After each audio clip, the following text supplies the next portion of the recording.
बरगड़ संसदीय क्षेत्रु नाम घोषणा पर आज निज पैतृक ग्राम गाइसलेट्रु प्रचार आरंभ करिसेंती बीजेपी नेता प्रदीप पुरोहित। निज पैतृक ग्राम गाइसलेट स्थित श्री जगन्नाथ मंदिर पूजा अर्चना सह ग्रामर वरिष्ठ व्यक्ति तथा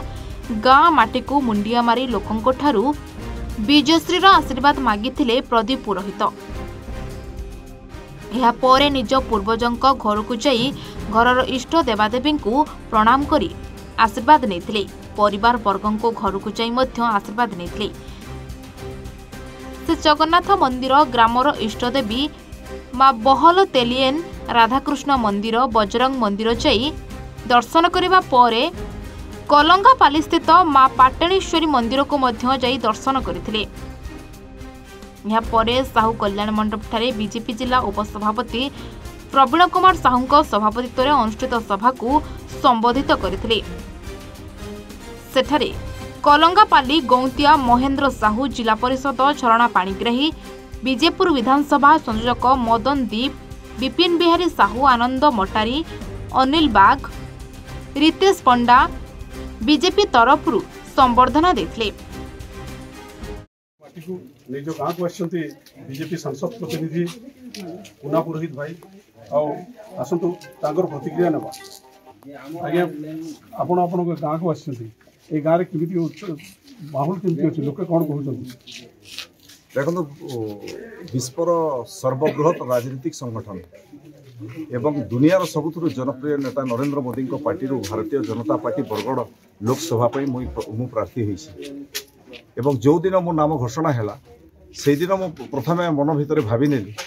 एवं परिवार लोके आम घरे पाई मत समस्ते कहले कि प्रथम निज गाँ को जीवा गाँ को पहुँचिकी गाँ मार समस्त आशीर्वाद नेवा एवं से निर्वाचन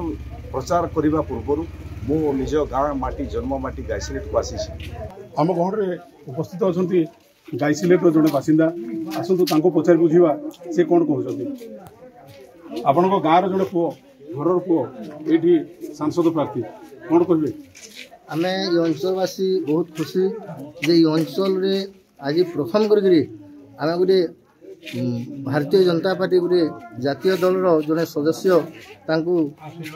एमपी हिसाब से प्रार्थी हिसाब से पाई से अंचलवासी बहुत खुशी